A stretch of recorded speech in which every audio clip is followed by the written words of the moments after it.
우리에게 구원이란 기쁜 선물을 허락하신 주님, 대림절 네 번째 주일 주님을 만나는 자리에 나오기까지 한 주 동안 지켜주셔서 감사합니다.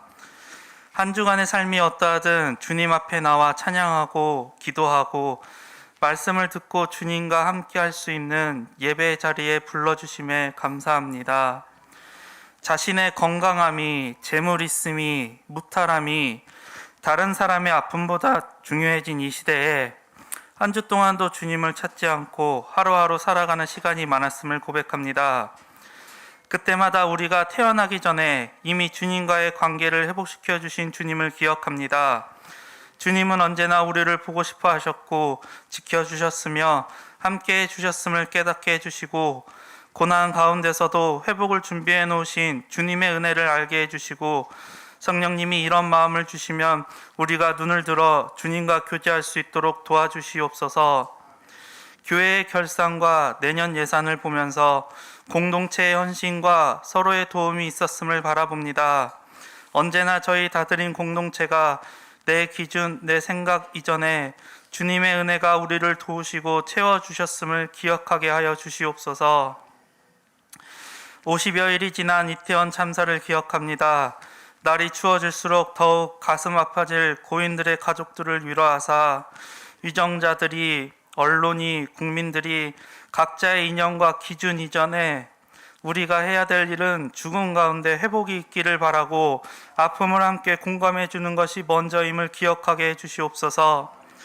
전 세계적으로 코로나 확진이 다시금 늘어날 조짐이며 여전히 진행되고 있는 러시아와 우크라이나의 전쟁, 경기 침체 등 어려운 소식들이 들리고 있습니다.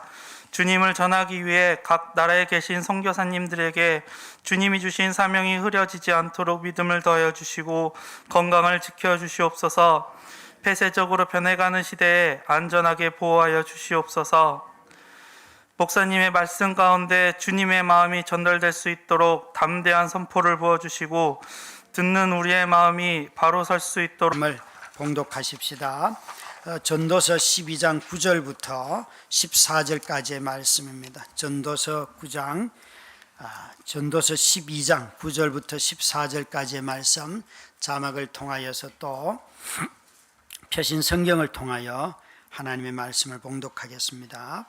전도자는 지혜자이어서 여전히 백성에게 지식을 가르쳤고 또 깊이 생각하고 연구하여 자문을 많이 지었으며 전도자는 힘써 아름다운 말들을 구하였나니 진리의 말씀들을 정직하게 기록하였느니라. 지혜자들의 말씀들은 찌르는 채찍들 같고 회중의 스승들의 말씀들은 잘 박힌 목 같으니 다 한 목자가 주신 바이니라. 내 아들아, 또 이것들로부터 경계를 받으라. 많은 책들을 짓는 것은 끝이 없고 많이 공부하는 것은 몸을 피곤하게 하느니라. 일의 결국을 다 들었으니 하나님을 경외하고 그의 명령들을 지킬지어다. 이것이 모든 사람의 본분이니라. 하나님은 모든 행위와 모든 은밀한 일을 선악간에 심판하시리라. 아멘.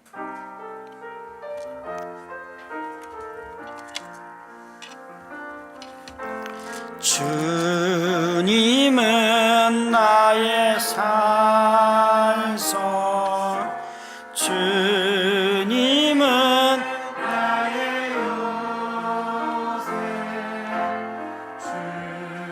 주님은 나의 소망, 나의 힘이 되신 여호와,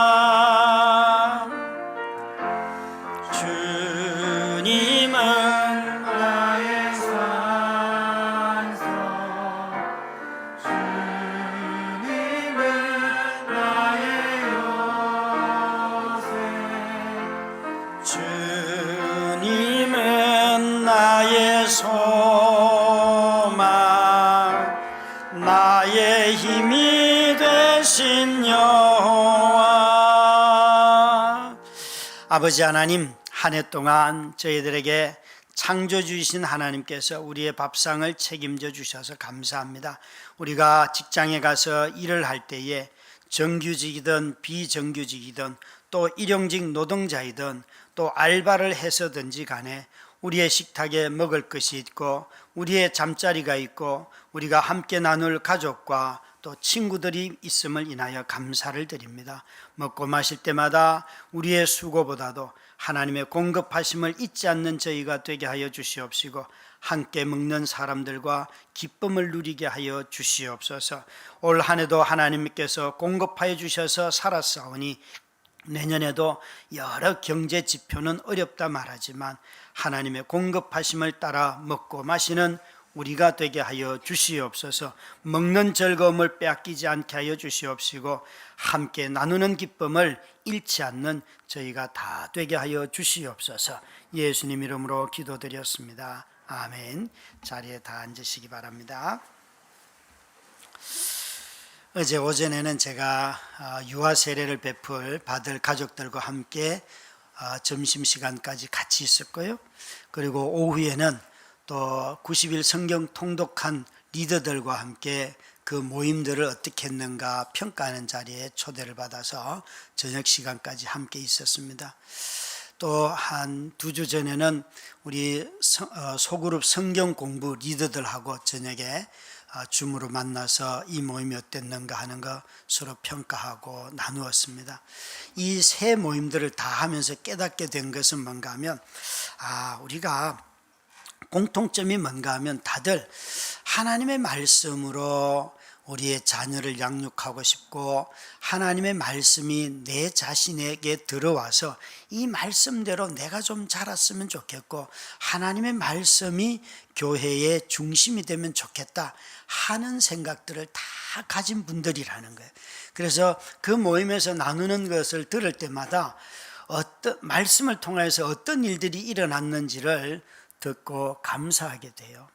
말씀으로 인해서 이번 올해는 유난히 평안이 많았습니다. 이렇게 말하는 분들도 계시고요. 또 말씀을 읽는 이 모임에 들어옴으로 말미암아 내가 다드림교회 성도라는 것이 확실하게 경험이 되었습니다. 늘 와도 삐쭉삐쭉 내가 누구하고 사귀어야 되나 그런 자리가 불편한 자리가 많았는데 이 모임을 통하여서 내가 성도로서 이 교회 성도가 되었다는 것을 깨닫게 되었습니다. 이런 분들도 계세요. 전 너무 감사했어요.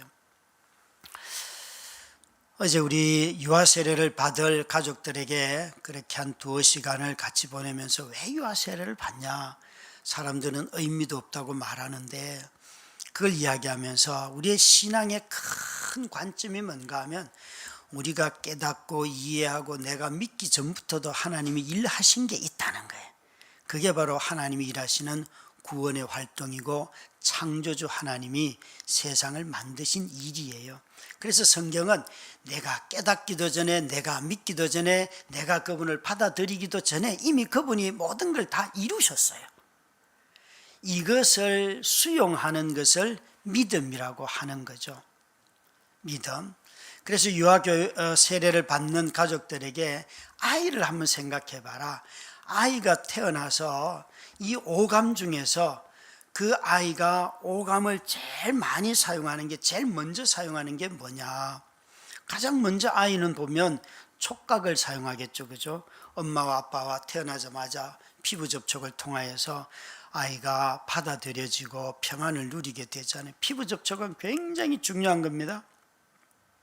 제가 우리 막내가 태어나자마자 엄마가 그런 질병을 얻어서 한 32개월 정도를 우리 작은 집에서 길렀는데 아이가 33개월부터 우리 집에 와서 9살, 12살이 되었을 때에 제게 했던 말이 굉장히 충격을 줬어요. 아빠, 내가 작은 집에서 학교 다니면 안 돼 이러는 거. 9년을 우리 집에서 컸는데 그래서 우리 여집사님들에게 내가 도대체 애를 어떻게 키우냐, 내가 지금 3년을 못 키우고 9년을 키웠는데도 저 소리를 하면 나보고 뭘 어쩌라는 거냐 그러면서 아동학을 공부하고 이런 걸 아는 우리 여집사님들에게 물었더니만 목사님 걱정하지 말고 애하고 놀러 가시면 돼요. 애가 지금 정서적으로 이 밀착이 안 돼서 그런 거니까 아이하고 둘이만 많이 노세요 라고 해서 애와 함께 자전거 여행을 부산까지 간 게 그 이유예요. 그래서 갔다 오고 난 뒤에 애가 완전히 바뀌었거든요. 그러니까 아이가 3년 동안 제 손에 크지 않았어도 그런 이격이 생기고, 우리 집에 와서 다른 애들은 첫째나 둘째는 막 저한테 대들고 싸우고 이랬지만 막내는 9년 동안 있잖아요. 시끄러워 그러면 그냥 죽어요. 근데 요즘은 시끄러워 그러면 아빠가 틀렸거든요. 대들어요. 그렇게 되더라고요. 이 정서적인 친밀함이 누려지면 자기 생각, 감정을 다 나누는데 얼마나 즐겁습니까? 그런 어린 시절에 접촉이 없어도 그렇게 된다고 가르쳐 주셔서 그랬어요. 그런데 여러분, 아이들이 이런 접촉을 통하고 또 엄마의 젖을 먹으면서 먹는 것이 뭔지 알게 되잖아요. 그죠? 그리고 난 뒤 아이가 눈이 뜨이거나 그런 게 아니잖아요. 듣는 걸 하잖아요. 듣고 그 다음에 눈이 뜨여서 보게 되고 이런 걸 하는데 또 냄새도 맡겠지요. 근데 여러분, 아이는 태어나서 이런 것들이 다 눈에 보이는 엄마, 또 먹는 것 다 물건이잖아요. 그렇게 되는데 이 오감들을 다 사용해서 이렇게 접촉부터 시작이 돼서 하지만 하나님은 보이는 분이 아니에요. 하나님은 보이지 않는 그런 비가시적인 분이라서 이 오감 중에서 뭘 가장 먼저 쓰게 되는가 하면, 하나님은 만질 수도 없고 냄새를 맡을 수도 없고 그분을 볼 수도 없어요. 그죠? 그분을 먹을 수도 없어요. 먹는 음식이 아니니까. 그래서 성경은 항상 제일 많이 하시는 말씀이 들으라예요. 하나님과의 교제는, 하나님과의 접촉은 듣는 것을 통하여 돼요. 듣는 것이 없이는, 이 청각을 가지고 사용하지 않고는 하나님과 교제할 수가 없는 것이 저와 여러분이에요. 그래서 하나님과 교제한다라고 할 때에 우리는 이런 촉각이나 시각, 후각, 미각이 아니라 청각으로 하는데, 물론 성경은 물리적인 이 귀만 말씀하지는 않죠. 온 마음을 다하여 들으라, 전인격적으로 다 들으라는 것이에요. 여러분, 어떻게 하면 우리가 전인격적으로 하나님의 말씀을 듣는 것입니까? 오늘 우리가 읽은 이 전도서 9절부터 12장 9절부터 있는 이 14절까지의 말씀에 보시면, 한번 9절을 펴보시면 지식을 가르쳤고 생각하고 연구하고 지었으며 저술했다는 거잖아요. 이 모든 단어들이 다 듣는 것과 관련이 있어요. 힘써 구하였고 정직하게 기록하였고, 어떤 경우는 책으로 기록을 하기도 하고 하는데 구해야 돼요. 마음으로 찾기도 하고 생각을 해보기도 하고 따져보기도 하고 연구도 해야 되고 서로 조합을 해봐야죠. 그죠? 이런 모든 것들이 다 전인격적인데, 이것 플러스 방금 여기 말하는 질문도 하고 기록도 하고 마음으로 구하기도 하고 그 다음에 연구도 하고 연관성을 관련 지어보기도 하고, 이것 다 더하기 13절에 보시면 그 명령들을 지켰다, 순종, 이걸 다 더해야 돼요. 목사님, 저는 생각하는 게 싫어가지고 목사님 말만 하면 그냥 무조건 따르겠습니다, 그러시면 안 되죠. 그렇죠? 설교도 듣고 판단을 해야 되죠. 여러분, 설교를 여러분 듣고 판단을 안 하면 전광훈 목사 같은 사람들이 이 시대의 선지자다, 이런 헛소리를 하는 거예요. 설교는 판단이 되어야 돼요. 여러분, 전인격적이라는 말은 생각과 감정과 그 다음에 연구와 그리고 몸의 순종까지 다 더해진 말들이 전인격적인 순종이라는 거예요. 하나님의 말씀은 귀로만 들리지 않습니다. 귀로 들어서 좋은 성도가 된다면, 아니 위대한 설교자, 너무 막 한번 유튜브 올라가면 막 얼마 좀 할까요? 수십만 명. 부러워요. 부러워. 좀 올라갔으면 좋겠어요. 한 번의 설교가 수십만 명 되면 얼마나 좋겠어요. 그런데 여러분, 유튜브의 뷰보다도 중요한 것은 내게 순종이잖아요. 무엇을 듣는가보다도 중요한 것은 전인격적이라는 말은 듣고 생각하고 깨닫고 순종까지 다 합쳐진 말이 하나님이 말씀하시는 전인격적인 거예요. 그래서 여기에 13절에 보면 이 지혜자는 이렇게 말합니다. 일의 결국을 내가 다 들었나니, 일의 결국, 그가 이 일이라고 하는 것은 좁혀 말하면 노동이겠지만 또 전도서에서 언급한 모든 것, 사람들이 쭉 하는 일들, 그 중에서 결론적으로 하면 일의 결국은 죽음을 맞이한다. 모든 것은 죽음을 맞이한다는 그의 마지막을 얘기하고 있어요. 이 모든 것들 내가 다 들었는데 그 듣고 그는 연구하고 생각하고 정리하여서 이 전도서를 기록을 하였어요. 다시 말하면 이 전도자는 10절에 있는 말씀처럼 전도자는 힘써 아름다운 말들을 구하였나니, 그는 이런 모든 일들을 보면서 해 아래 땅에 있는 일들을 가지고 자꾸 생각을 해봤어요. 성경이 기록되는 방식은 두 가지예요. 여호와께서 일러 가라사대 이사야야 적으라. 그건 예언자들의 방식이에요. 모든 예언자들은 다 하나님이 말씀하여 그렇게 시작이 되는데, 여기에 나오는 전도서의 전도자, 그 다음에 아가서의 또 솔로몬, 또 잠언을 쓴 솔로몬, 또 다윗의 시편, 거기는 여호와께서 일러 가라사대 누구야 이런 말이 없어요. 다시 말하면 솔로몬이 연애했는데 그게 아가서가 되었고요. 전도자가, 여기 솔로몬일 수도 있고 누구인지 몰라요. 이 전도자가 인생에 정말 너무나 불합리한 시대를 살아가면서 그 불합리함을 가지고 회의하고 낙심하고 그러면서 이치를 깨달아서 기록했어요. 그게 성경 전도서가 되었고, 잠언의 지혜서는 솔로몬 왕이 이집트의 그 당시 이 잠언서에 나오는 모든 지혜서는 이집트 땅에서 아주 유행했던 지혜의 말들이에요. 그걸 다 수집을 해가지고 성경이 되었어요. 그리고 다윗의 시편은 다윗이 쫓겨다니고 전쟁하고 그리고 불안하고 그러면서 하나님의 말씀을 또 배우고 그러면서 자기가 마치 일기 쓰듯이 한 그 시편이 성경이 되었어요. 그러니까 성경을 쓴 방식은 두 가지가 있어요. 물론 오늘 저와 여러분이 일기 쓴다고 성경이 되지는 않아요. 목사님, 오늘 제가 쓴 일기가 계시의 말씀입니다. 들어보십시오. 그러면 네가 헛소리를 하는구나. 여러분, 누가 와서 당신에게 레마의 말씀으로 오늘 나에게 말씀하신다 그러면 네가 헛소리를 하려고 작정을 했구나, 그렇게 받아들이셔야지. 또 하나님이 당신을 통하여 나에게 특별한 말씀을, 벌써 특별한 이런 말씀 들어가면 헷갈린 거예요. 이단들이 주로 쓰는 말들이죠. 여기에 전도자는 우리에게 이렇게 말하고 있어요. 10절에 자기 자신이 힘써 아름다운 말들을 구하였나니, 그가 정말 땅의 일들을 보면서, 해 아래 일들을 보면서 하나님의 말씀을 구하고 하나님의 지혜가 뭘까, 이것을 구하여 자기가 기록했다는 거죠. 그래서 진리의 말씀들을 정직하게 기록하였다. 내가 해 아래 일들을 보면서 깨달아서 그것을 진리의 말씀으로 정직하게 기록하였느니라.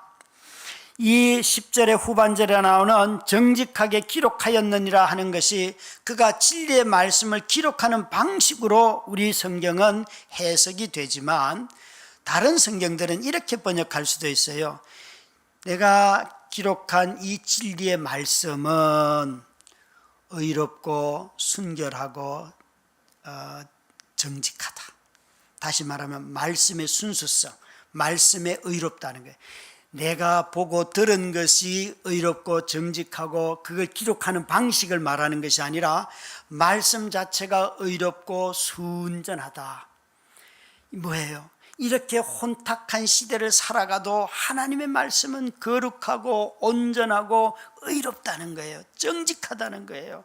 하나님의 말씀대로 살면 아무리 회의적이고 냉소적인 시대를 할지라도 우리 마음이 그 순결함으로 말씀에 의하여서 깨끗하게 유지가 되고 살아갈 수 있다는 거예요. 전도자가 지금 그렇게 말하고 있어요. 전도자는 자신이 해 아래에서 발견한 모든 것들을 기록하였는데 이 진리의 말씀들을 기록하였어요. 그래서 그가 내가 이것들을 너희에게 다 가르친 것이고 이것을 계명으로 지켜라 라고 13절에 말씀하시는 거죠. 우리가 좁은 의미로 예배드린다라고 하는 것은 진리의 말씀을 듣는 거예요. 지금 여기 와서 진리의 말씀을 듣는 거예요. 설교는 진리의 말씀을 선포하는 자리잖아요. 그래서 우리 모두가 교회로 모였습니다 하는 것은 교회 와서 막 기도해서 나 아픈 거 낫게 하고, 그건 일종의 사이드 이펙트예요. 그러니까 그는 부수적인 거예요. 그게 중심이 아니에요. 교회 오면 병이 안 나도 진리의 말씀을 들으러 오는 거예요. 그죠, 여러분? 여러분 진짜라니까 이게. 여러분의 삶에 뭐 내게 유익한 것 다른 어떤 것보다 교회에 오는 이유가 왜 오십니까? 진리의 말씀 들으러 오는 거 아니에요? 근데 사람들이 인생이 어려우면 자꾸 다른 걸 찾으려고 해요. 자기가 듣고 싶은 거 찾으려고 해요. 자기에게 맞는 말씀을 찾지 마시고 선포되는 말씀을 주의 깊게 들으시기 바랍니다. 여러분들이 별로 동의할 것 같지가 않아요. 그럼 목사님의 말씀이 진리입니까? 뭐 그런 눈빛이잖아요.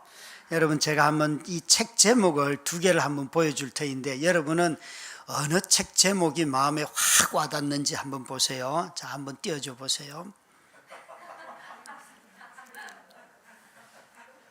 제가 이걸 보면서 왜 우리 목사님의 설교는 길까?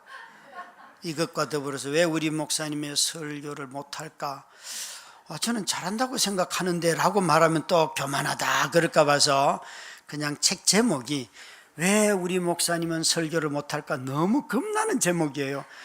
이런 책 선물하시면 안 됩니다. 근데 왼편에는 설교 어떻게 들을 것인가? 이건 듣는 회중들을 위해서 쓴 책이에요. 여러분은 어느 책을 읽고 싶으신지요? 어느 책을 읽고 싶으세요? 제가 무엇을 선물해 드릴까요? 곤란합니다. 이 책은 앞으로 더 이상 언급하지 않겠습니다. 우리가 여러분 이렇게 한번 생각해 보실래요? 이 시대에 아마 최고의 설교자를 여러분 나름대로 다 정할 수 있겠지만, 그러나 제가 보기에 팀 켈러 목사님만큼 많은 분들에게 존경을 받는 분은 별로 없는 것 같아요. 한국의 유명한 분들은요, 동성애 다루지도 않고요, 또 이런 시사적인 거 다루지도 않아요. 그러나 팀 켈러 목사님은 그런 걸 직접적으로 다루면서, 그래서 이분은 다 양쪽으로 다 욕먹어요. 다 욕먹어요. 정말 탁월한 설교를 듣는 것 중요하죠. 그러나 여러분, 우리가 한 공동체에 속하여서 어떤 탁월함보다도 그 공동체에 먼저 속하여서 그 말씀을 경청하기 시작하면 아무리 설교가 내가 보기에 팀 켈러만큼이 되지 않더라도 하나님이 그 사람을 통하여서 하시는 음성이 들립니다. 그래서 만약에 위대한 설교자만이 모든 성도들에게 영향력을 끼친다면 세계에는 교회가 하나밖에 없을 거예요. 그러나 하나님은 그렇게 일하시지 않거든요.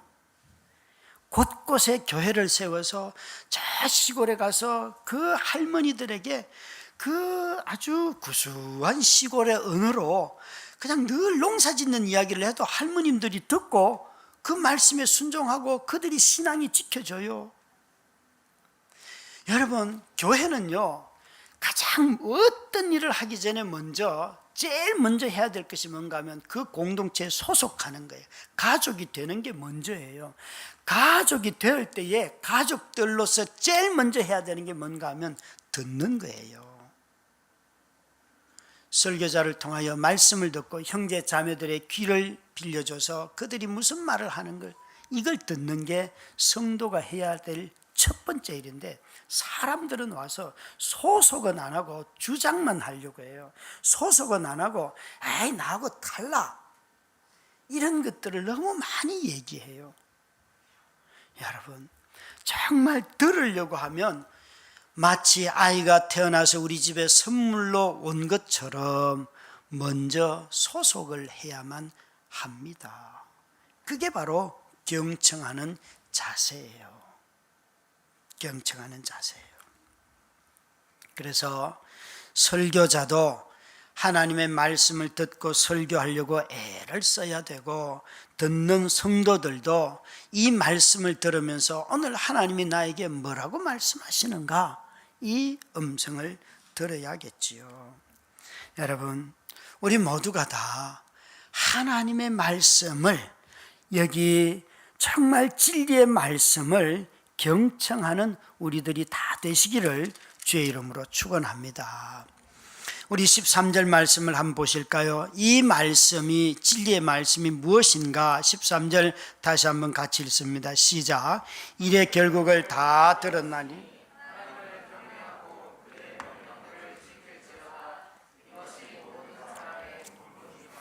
여기에 하나님의 말씀은 모든 사람의 본분이니라.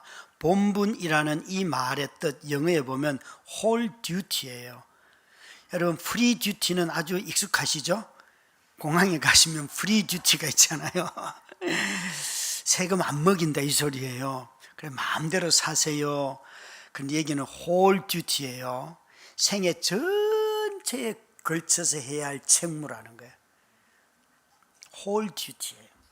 그러니까 여기에 기록된 이 하나님을 전도자가 기록한 진리의 말씀의 목적은 하나님을 경외하고 이제 그 말씀을 지키는데, 이것은 너희 인간들의 모든 본분이다. 이 책을 그가 쓴 이유는 하나님을 경외하기 위함이에요.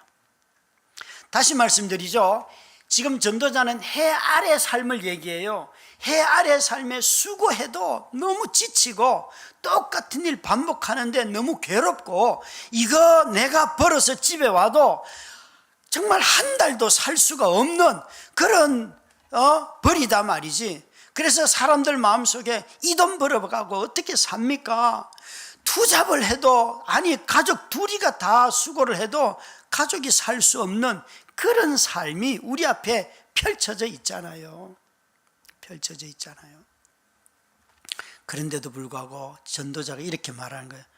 그래, 그런 불합리하고 정말 어려운 삶 속에서도 너희들이 지켜야 할 책무가 여기에 있고, 이게 바로 여호와를 경외하는 법이다. 그래서 전도자가 이렇게 말하는 거예요. 너희가 수고해서 거두는 것이 그렇할지라도 밥상에 앉을 때 기뻐하고, 한 가족이 있을 때 즐거워하고, 누군가 만났을 때 그와 함께 화목하고. 왜? 세상 사람들은 다 이것 가지고 못 산다 그럴 때, 이 못 살 수밖에 없는 사회 속에서도 우리의 공급자가 계셔서 이렇게 공급해 주셨구나 라는 것을 깨닫고 하나님이 주신 선물을 기쁨으로 받으라는 거예요. 기쁨으로 받으라는 거예요. 사랑하는 우리 성도 여러분, 이 전도자는 이 책을 쓴 이유가 하나님을 경외하기 위함이에요. 우리가 하나님을 경외하려고 하면 이 전도자가 12장 1절에 처음으로 한 말, 청년들아 창조주를 기억해라 했는데, 여기에 청년들아, 아들아, 전도자에 말하는 것은 이 전도자가 왕이에요. 그러면 자기가 통치하는 나라의 청년들이에요. 그 사람들의 신하들을 그렇게 표현하는 게, 솔로몬이 잠언을 쓸 때 내 아들이라고 하는 것은 그냥 솔로몬의 아들에게 하는 말이 아니에요. 자기 나라 백성들에게 하는 말이에요. 나의 나라의 백성들은 내가 왕으로서 살았지만 내가 못한 게 있는데 당신들은 이 말씀들을 지켜야 합니다 라고 가르쳐 주는 거예요. 청년들아, 내 백성들아, 내 나라에 사는 사람들아, 해 아래 살지만 내가 그 통치가 실패했을지라도 하나님의 나라가 우리를 통하여 드러났고 하나님이 그걸 원하셨는데 너희는 창조주를 기억하며 살아라. 어떻게 우리가 창조주를 기억합니까? 먼저는 이 전도서에는 먹고 마시고 즐기는 이것을 통하여 창조주를 기억하라는 거예요. 왜? 그분이 공급자이시기 때문에. 제가 여러분, 우리 재직들은 다 알지만 여러분 주보에 숫자에 나타나지 않는 은혜라는 짧은 글을 썼어요. 우리 공동의회를 하고 재직회를 하면서 참 저는 우리 재무팀에서 한 해 동안 재무관리를 잘 하여서 그렇게 보고를 해 주셔서 너무 감사해요. 감사하고 또 은혜가 많다는 것을 알게 해 주셨고, 특히나 여러분 아시잖아요, 그죠?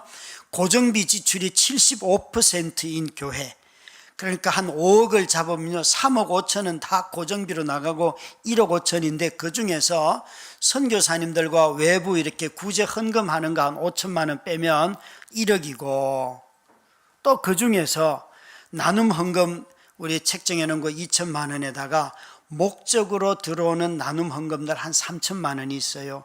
그거 하면 또 5천만 원 또 빼고, 도대체 우리 어떻게 산 거예요? 저 이렇게 하면요 정말 우리 못 살았구나 이 생각이 들 것 같은데 저는 아니에요. 여기 있는 글처럼 그날 우리 공동의회 때도 나누었지만 제가 밥 사준 사람, 저에게 밥을 얻어먹은 사람 다 더하기 나누기 해가지고 우리 이거 예결산 합시다. 그래서 내년에 자기 이름은 감추고 그냥 A 이렇게 적든지 해가지고 나 밥 사준 사람, 밥 얻어먹은 사람 더하기 빼기 하면 정말 그 예산이 얼마나 될까요? 여러분 한번 생각을 해보면 앉아가지고요 어마어마한, 그러니까요 이 숫자에 드러나지 않는 예결산이 있다니까요. 하나님만이 아시는.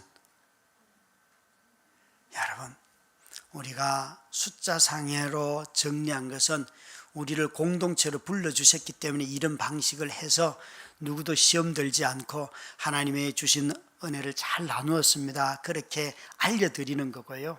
그러나 우리 안에 이것 말고도 넘치는 은혜가 얼마나 많습니까?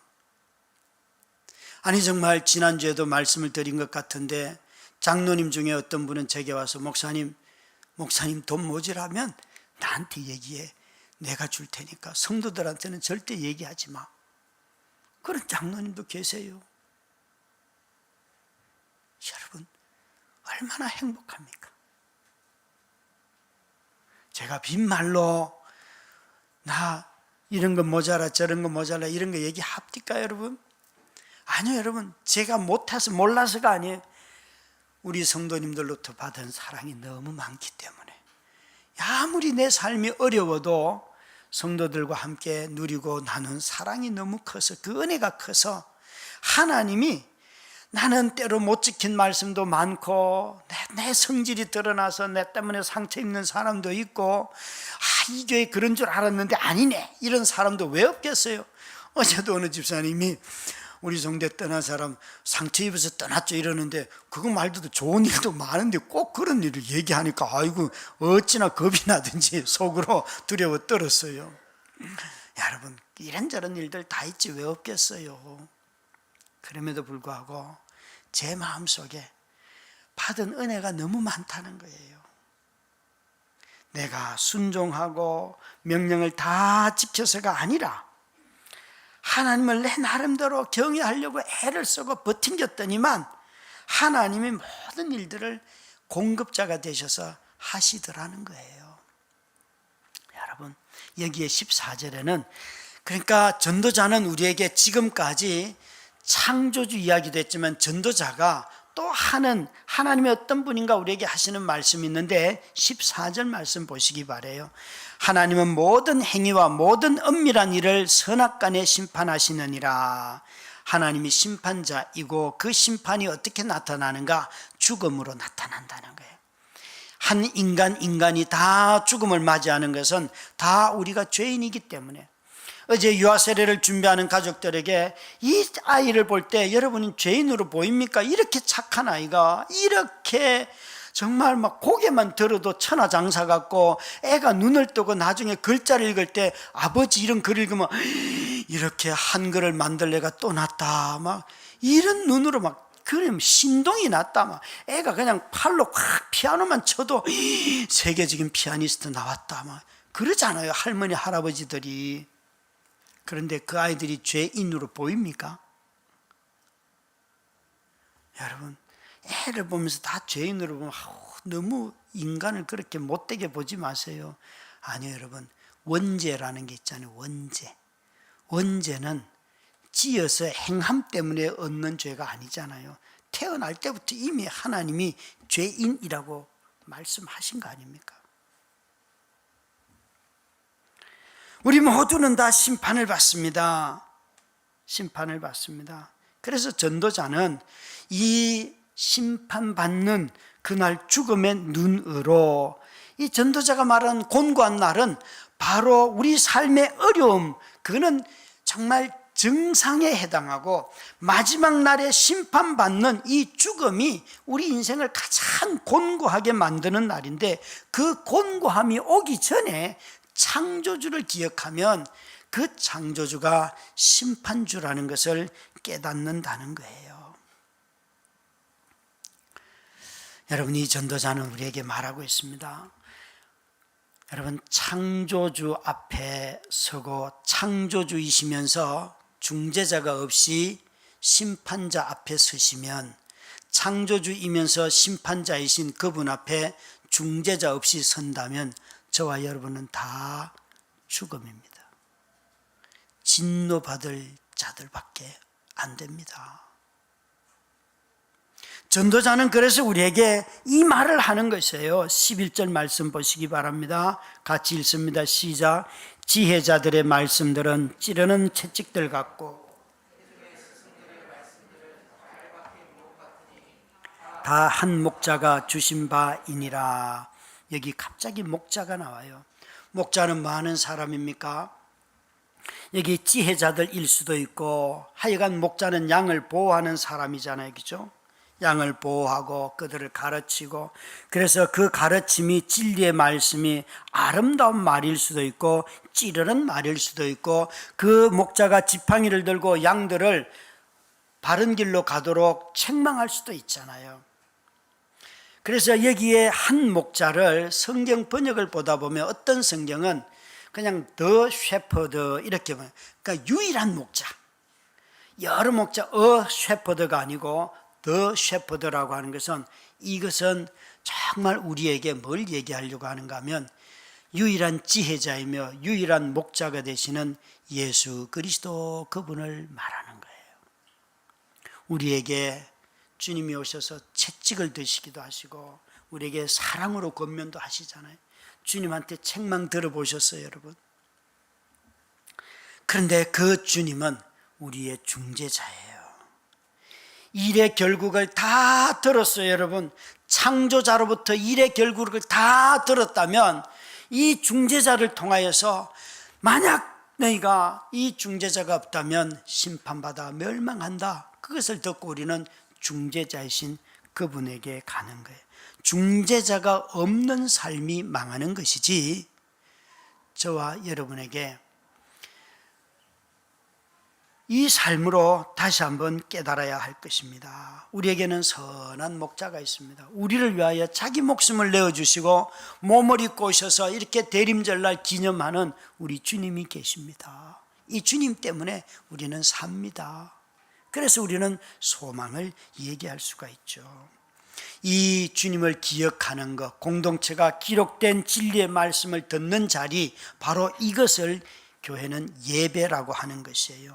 공동체로 모여서 하나님을 기억하는 것이 예배예요. 예배는 반드시 하나님을 기억하는 자리예요. 신명기 말씀도 그렇고 모든 성경은 다 예배 자리에 오면 여러분 누구를 만나든지 친구를 만나든지 좋아요. 그러나 그들을 통해서 그들 안에 계신 주님을 만나시기 바랍니다. 그들과 함께 만날 때에 이 사람이 만난 하나님의 이야기를 듣는 것이지 나와 똑같은 사람 만나려고 이 자리에 오는 것이 아니에요.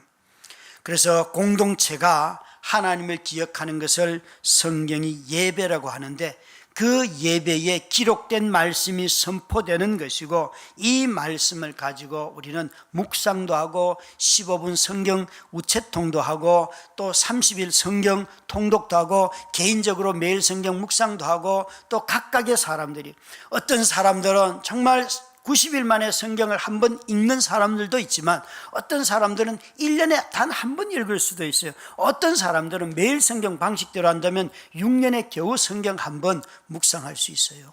그럼에도 불구하고 각자의 모양은 다 다르지만 우리가 다 한 하나님의 말씀을 듣는 자리에 있다는 거죠.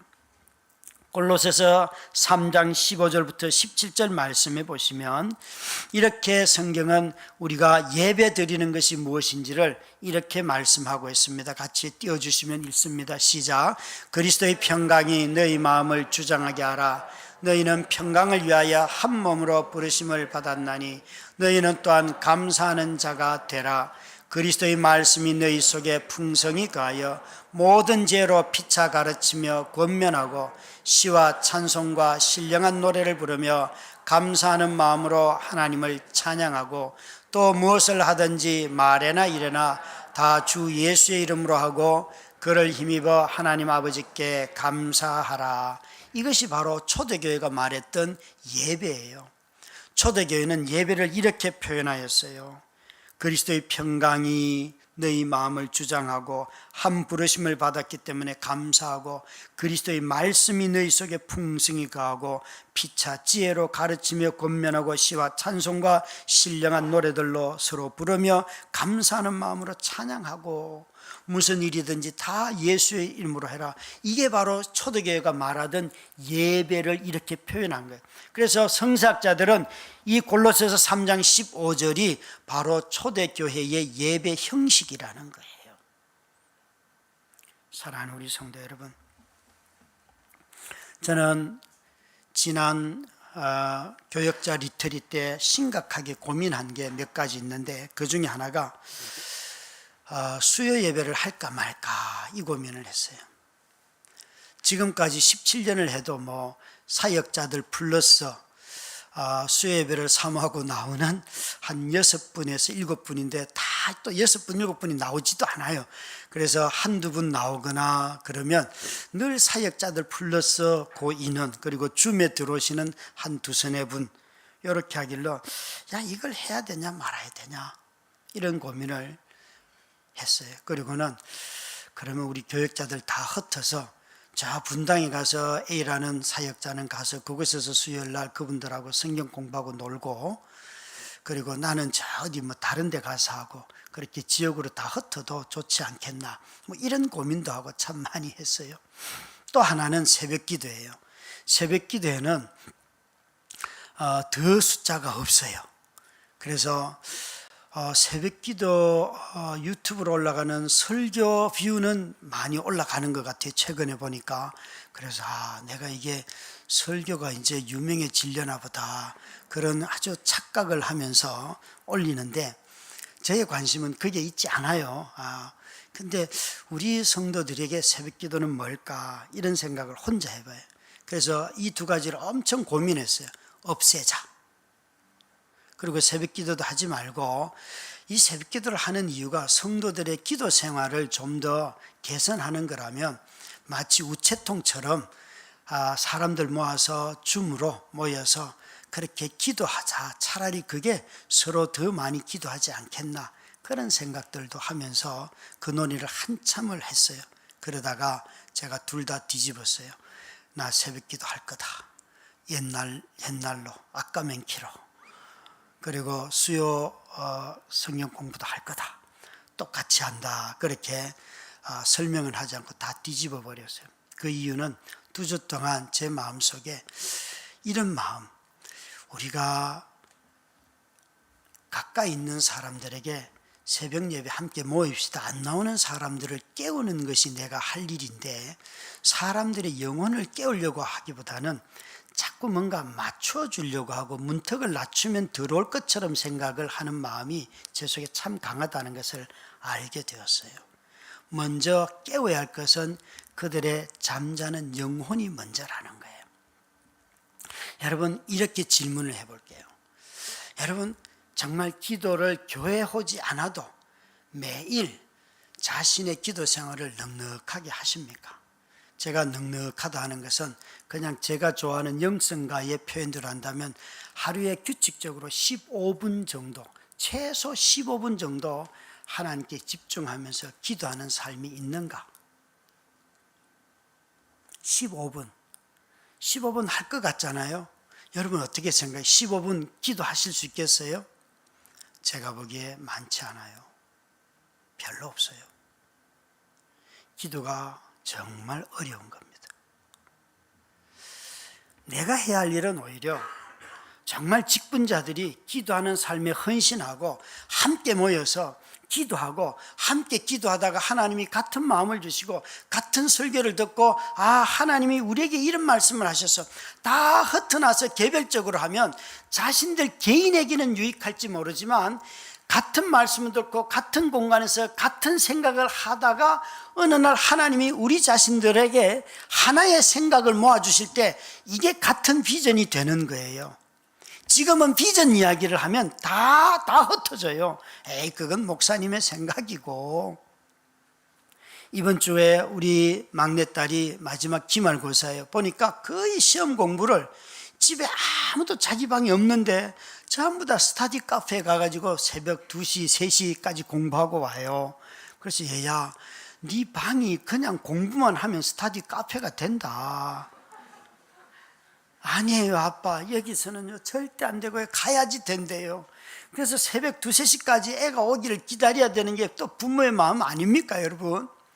그래서 제가 가만히 새벽기도 왔다가 이 주중에 아무것도 안 하는 여기를 다 우리 리모델링을 해가지고 스터디 카페로 만들면 그냥 애들이 몰려올 것 같은데, 여러분 이런 얘기하면 또 목사님 흥분하신다.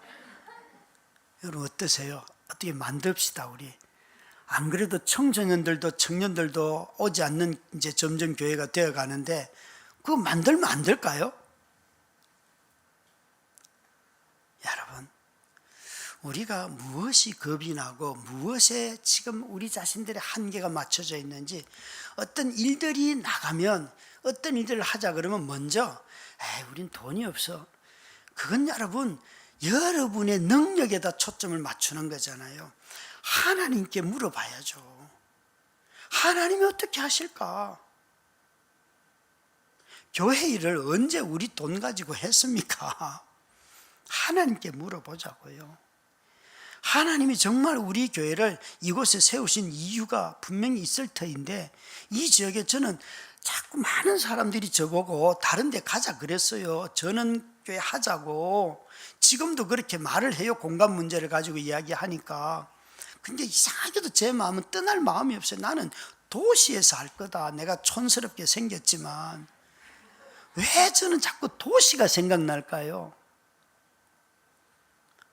도시가 이 밑에 지하에 실내 테니스 코트가 만들어졌어요. 제가 가서 그분한테 아니 여기에 이런 코트를 만들어 주셔서 너무 감사합니다. 회원 가입비 이런 거 다 물어봤어요. 혹시 테니스 치실 분들 있거든 배울 분들 이 지하에 가세요. 너무 잘 만들어 놨어요. 보니까 선생님도 잘 가르쳐 주실 분 같아요. 너무 좋잖아요. 여러분 그런 거 하면서 어디서 왔어요? 그러면 저 다드림교회에서 왔어요. 이거 너무 좋잖아요. 그죠? 별로 안 좋습니까? 여러분 왜 사역자가 이런 고민을 했을까? 금요 기도에도 우리가 말씀 말고 그러면 찬양과 기도, 이런 찬양 집회처럼 우리 기도하는 모임을 만들자. 알고 우리 교육자들이 리트릿 가서 생각하면서 목사님 우리 힘으로는 안 돼요. 외부의 도움을 받아야지만 가능해요. 그것도 정말 이건 찬양팀이 중요하잖아요. 그죠? 기도 집회가 기도와 찬양이 있으려고 하면. 그래서 우리 계획을 세워서 왔단 말이에요. 그런데 우리 장로님들과 또 재직들과 하다 보니까 우리가 거기다 쓸 돈이 없어요. 한 달에 150만 원 내지 200만 원에 팀을 부르면 꼭 그 돈이 필요한데 그 돈을 쓸 돈이 없잖아요. 그래서 계획 세워왔던 것을 슬그머니 뺐다고요. 뺐어요.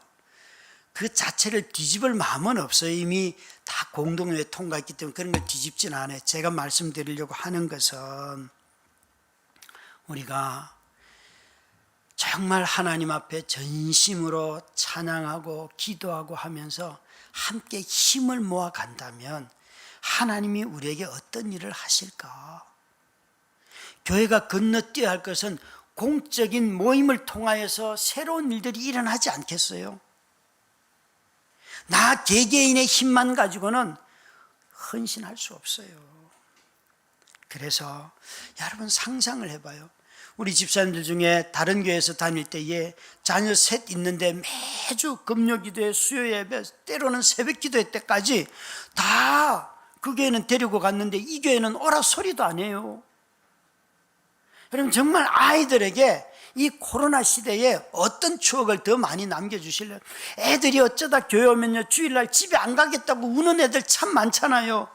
교회를 통하여 아이들에게는 노는 것이 그들에게 추억이잖아요. 그게 예배잖아요. 그 아이들에게는 그 아이들에게 붕어빵 하나 사주는 것이 그게 아이들에게는 누가 사줬다 늘 기억한다니까요. 목사님이 이거 사줬다고. 아이들에게 이런 즐거움을 주는 어른들이 될 때에 우리가 다음 세대가 이 자리가 예배의 자리였다는 것을 그들의 세대가 되면 기억하고 돌아오잖아요. 여러분 아름다운 추억이 없는데 왜 돌아갑니까? 그 추억을 만들려고 하면 어른인 우리들이 먼저 공적인 일들에 같이 헌신하고 힘을 모아야지만 이 자리에서 역사가 일어나는 것입니다. 이 하나님의 말씀은 우리를 기쁘게 합니다. 이 하나님의 말씀은 때로 우리를 찌르는데 먼저 10절에 있는 말씀 힘써 아름다운 말들이라고 했는데 이 아름답다는 말을 다른 번역들은 기쁜 말씀이라고 했습니다. 기쁘게 하는 말씀. 하나님의 말씀 자체가 기쁨이고 이 말씀을 듣는 우리의 삶이 기쁨이에요. 어제 우리 성경 공부 소그룹 리더팀도 그랬고 또 어제 우리 성경 통독하는 이 90일 성경 통독 팀의 리더 모임에서도 똑같은 일을 경험을 했는데 그 중에 한 분 리더가 이런 나눔을 했어요. 자신은 성경을 통독하면서 너무 기쁨을 누리고 있습니다. 평안을 누립니다. 교회가 즐겁고 성도들을 보는 기쁨이 있습니다. 성도들의 기쁨과 고통이 함께 보입니다. 저는 이 말 들으면서 말씀이 주는 기쁨, 말씀 자체가 기쁘고 말씀으로 인해서 내 마음이 기쁨이 충만하니까 다른 사람을 보는데 기쁨이 있다는 거예요. 그래서 성도들이 예뻐 보인다는 거예요. 여러분 이 얼마나 놀라운 일입니까? 사랑하는 우리 성도 여러분, 말씀은 우리를 기쁘게 합니다. 내 속에 목사님 기쁨이 없습니다. 예, 말씀이 없어서 그렇습니다.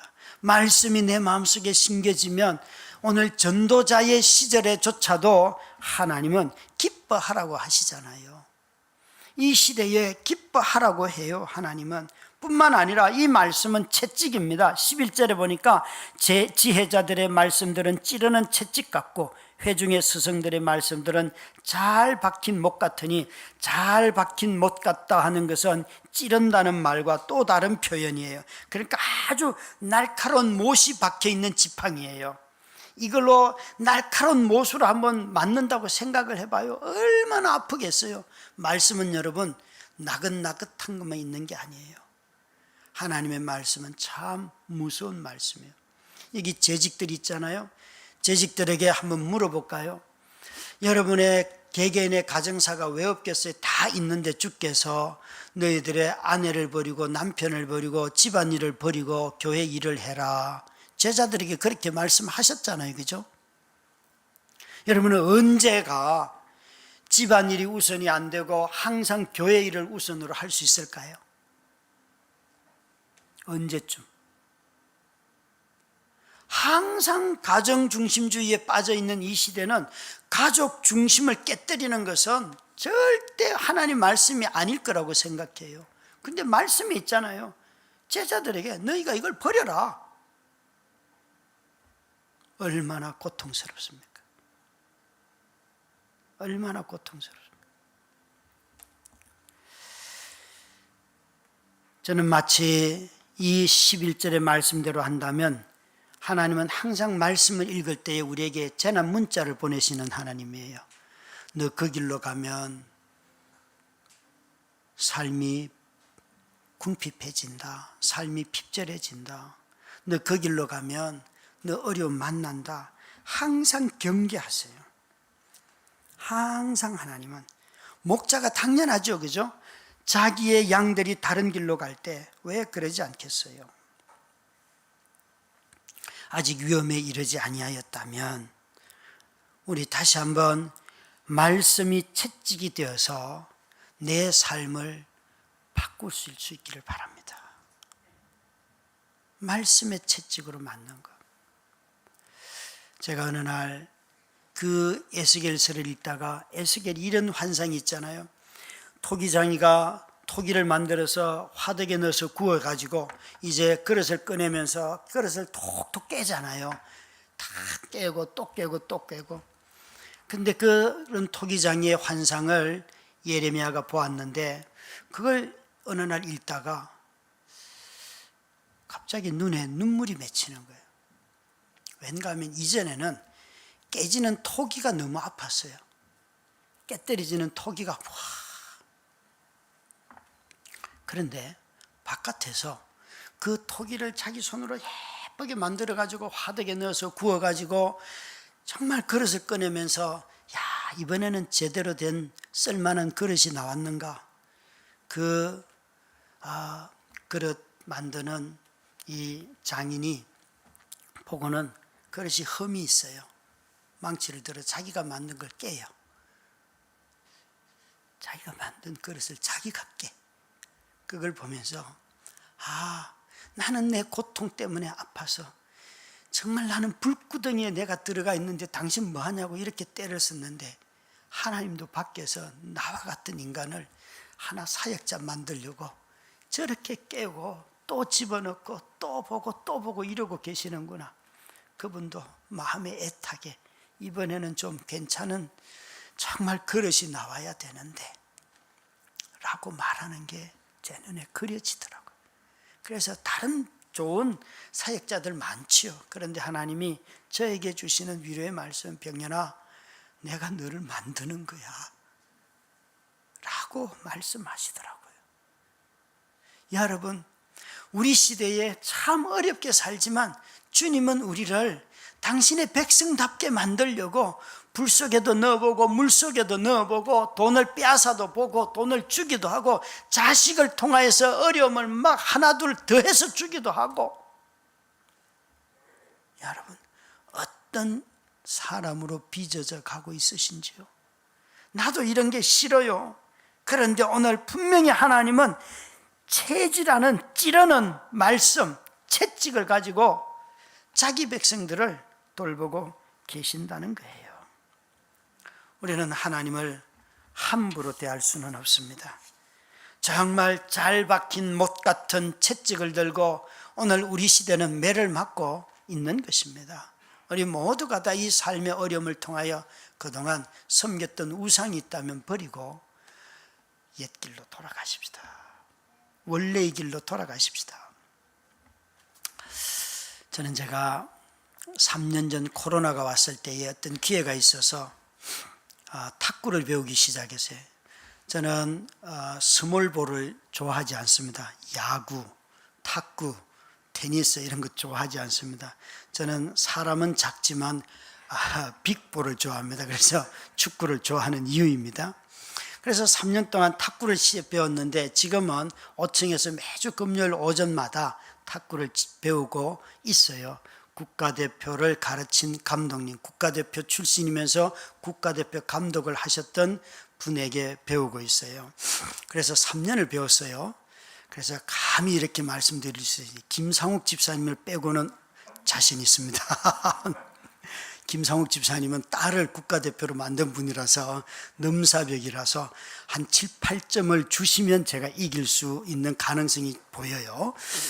근데 저와 함께 3년 시작할 때에 막 탁구를 드라이브도 걸고 너무 잘하는 동네 목사님 한 분 계세요. 그분도 3년 동안 같이 배웠어요. 3년을 쭉 같이 배웠는데 지금은요, 제가 그분한테 웃으면서 이제 형님은 저의 상대가 아니에요. 제가 봐주는 거예요. 그래요. 왠가 하면 이분은 그 이전에 탁구를 동네에서 자기가 치고 싶은 대로 쳤기 때문에 그 폼을 교정하는 게 너무 힘들어요. 저는 탁구를 쳐본 적이 없어요. 우리 최 장로님하고 대학생 때, 최 장로님 한 1, 2학년 때 대학교 앞에서 같이 탁구 친 게 저는 전부예요. 그러니까 폼을 만들어 본 적이 없으니까 정말 좋은 감독한테 폼을 ABC를 다 배우니까요. 2년 배우고 3년 배우니까요. 제 폼이 완전히 장착이 돼가지고 약간 뭡니까?